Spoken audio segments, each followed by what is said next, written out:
In today's lecture, we will be looking at some of the important passages in Death of a Salesman by Arthur Miller. In the very beginning, Willie is introduced as a salesman who exclaims to his wife that he is tired to the death. He is something who has been working a lifetime to pay off a house. You finally own it and there's nobody to live in it. Here is a man who has been crushed by the system to the point where he doesn't enjoy anything that he does. His job has become a chore that he does not seem to enjoy. Not only does he seem to dislike it, but he seems to be completely bored to the death by it. Simultaneously, that job has failed to bring any sense of material prosperity to him as well. In a house that he has finally owned after decades of hard work, Willie gains no satisfaction from living in that house, in a material sense and in a psychological sense. In a material sense, because Willie is still under debt as he is not prospering in his life, while at the same time, being in the house which is bereft of family members does not give him any sense of mental peace. Linda, on the other hand, is trying to figure out what exactly is it that is causing a rift between Willie and his sons.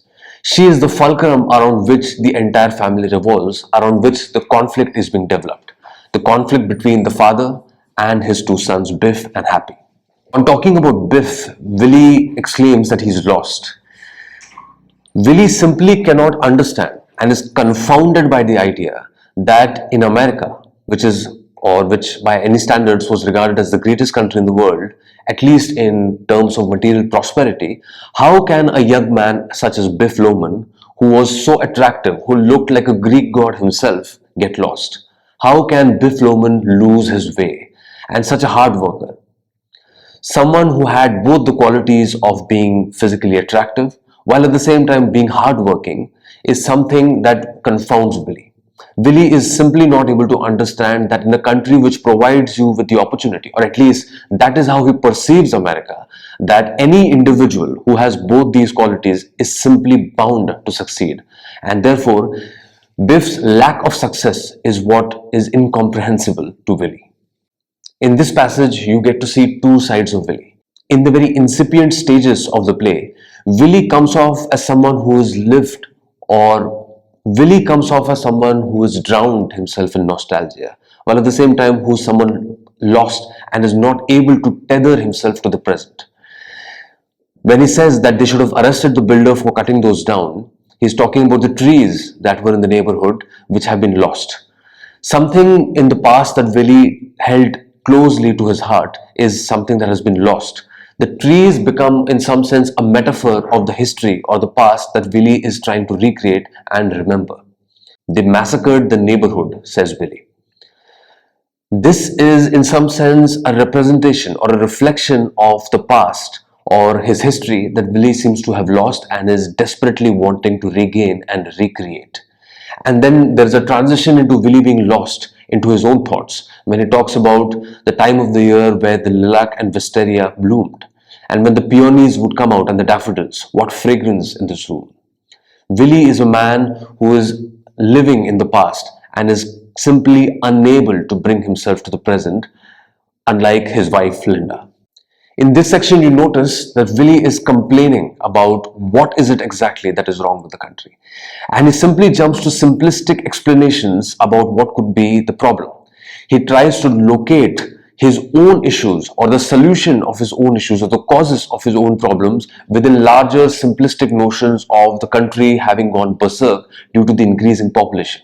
He says there's more people. That's what's ruining this country. Population is getting out of control. The competition is maddening. Smell the stink from that apartment house. And another one on the other side. How can they whip cheese?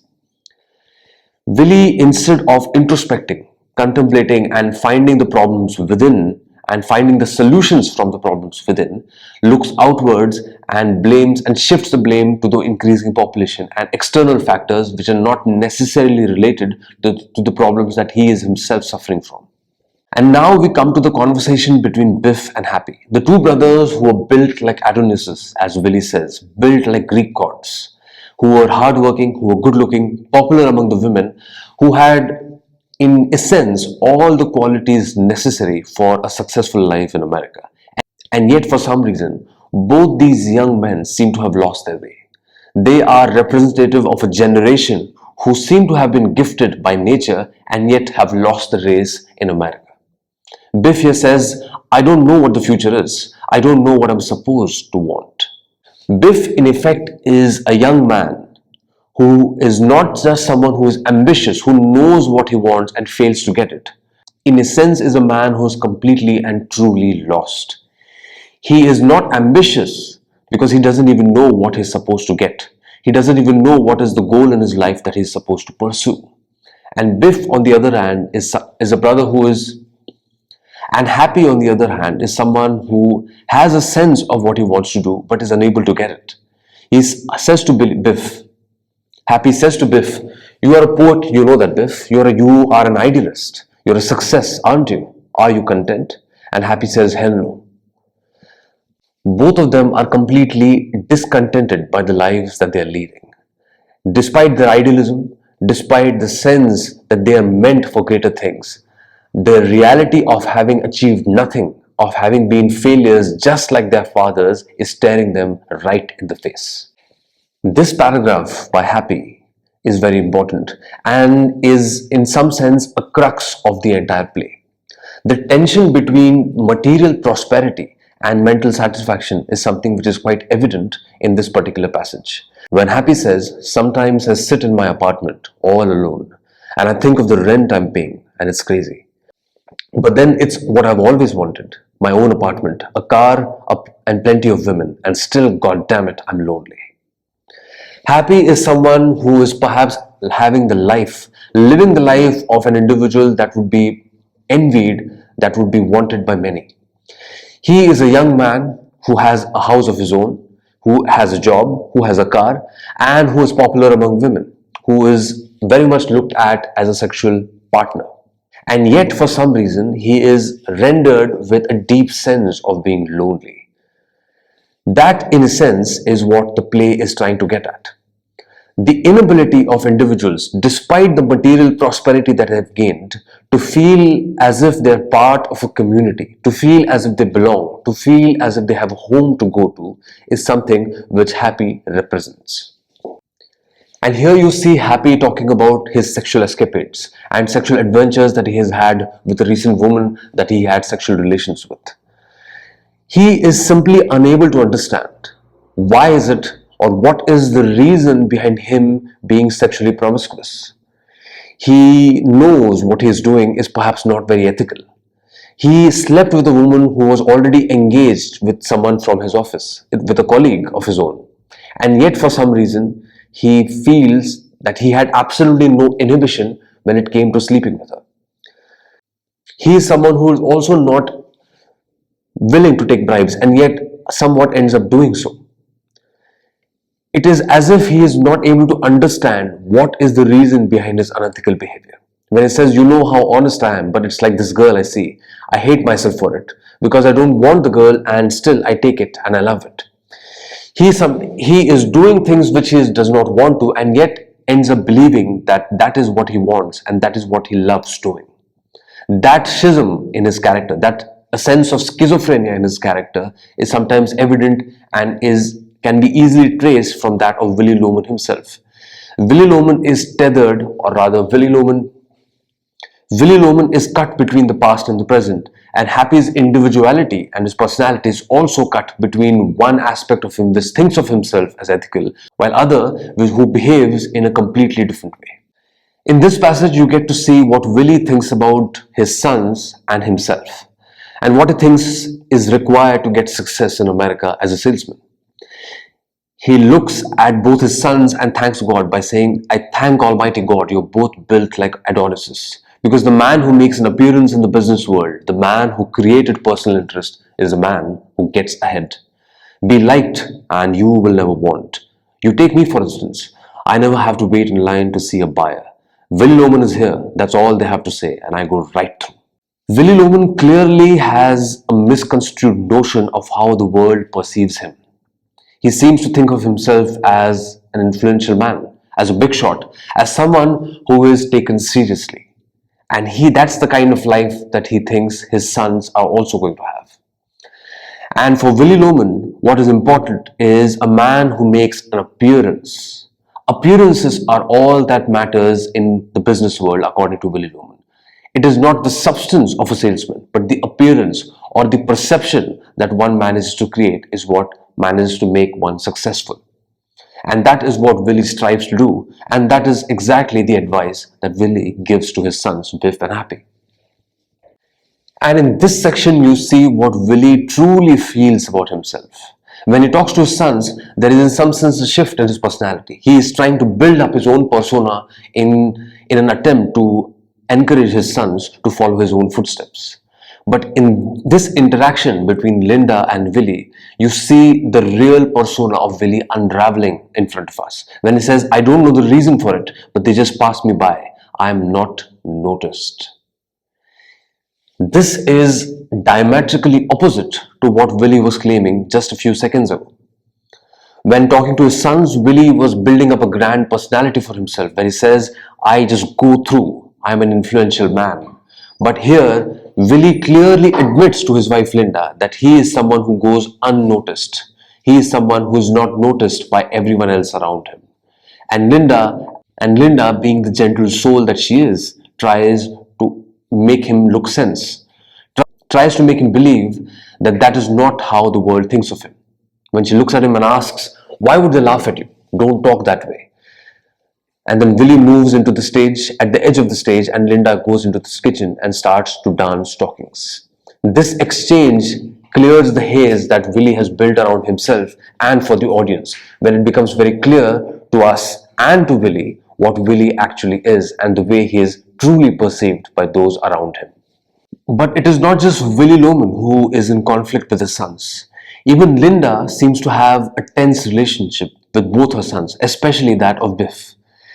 When she's talking to Biff in this particular interaction, it becomes clear that the tension between Willy and his sons is also pouring over into the relationship between Linda and her sons. Linda says to Biff, when you write you're coming, he's all smiles and talks about the future, and he is just wonderful. And then the closer you seem to come, the more shaky he gets. And by the time you get here, he's arguing and he seems angry at you. And I think it's just that maybe he can't bring himself to open up to you. Why are you so hateful to each other? Why is that? This is Linda trying to make sense of what exactly is the foundation of hatred, the foundation of conflict between Willy and his son Biff. She cannot understand that the very idea of his sons coming home is what makes Willy happy. When it comes to the actuality, when it comes to the real interaction between individuals at home, Willy seems to not be able to stand the company of his sons. And this is what she's trying to make sense by asking these questions to Biff. And on being said by Biff that Charlie is someone who is a much better man than Willy, Linda castigates him. She scolds him by saying, then make Charlie your father, Biff. You can't do that, can you? I don't say he's a great man. Willy Loman never made a lot of money. His name was never in the paper, but he's not the finest character that ever lived. But he is a human being and a terrible thing is happening to him. So attention must be paid. He is not to be allowed to fall into his grave like an old dog. Attention must be finally paid to such a person. Linda is almost being a mouthpiece for Arthur Miller in this particular instance. She is talking about a man who has failed by every parameter that the American dream sets for individuals in America. He is not a great man. He has not made a lot of money. He has never been popular. And something terrible is happening to him. He is being burdened by his own failure. And Linda is being empathetic to the point where she refuses to follow the notions of the American success and throw Willy to the side. She wants Biff to understand that despite the lack of success that Willy has endured, he needs to be paid attention. He cannot be abandoned just because of his failures. In fact, all the more reason that attention needs to be paid to him since he has failed in his life to such a degree. In the very next instance, Linda here is trying in some sense to find the silver lining in Willy's life. She is trying to explain to Biff that just because his father failed as a businessman does not necessarily mean he's a failure as a human being. And that is precisely the kind of justification that Linda is trying to give. When she says, what goes through a man's mind driving 700 miles home without having earned a cent? Why shouldn't he talk to himself? Why? When he has to go to Charlie and borrow $50 a week and pretend to me that it's his pay. How long can that go on? How long? You see, when I'm sitting here and waiting for, and you tell me he has no character? The man who never worked a day but for your benefit. When does he get the medal for that? Is this his reward?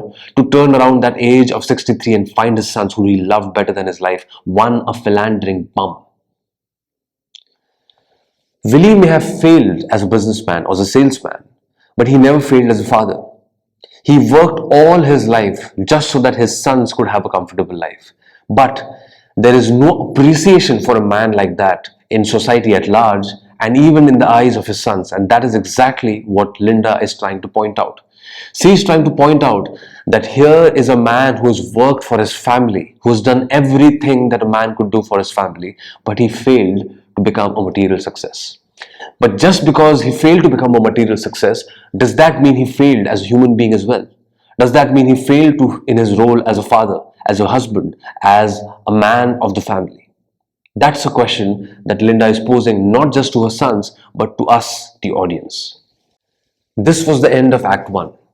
And from here, we will move on to the second act of the play, where the disintegration of Willie's personality begins and it unravels to the point leading to his accident, or rather his fatal accident, where he ultimately proves to, in some sense, to be a success for his wife and for his sons.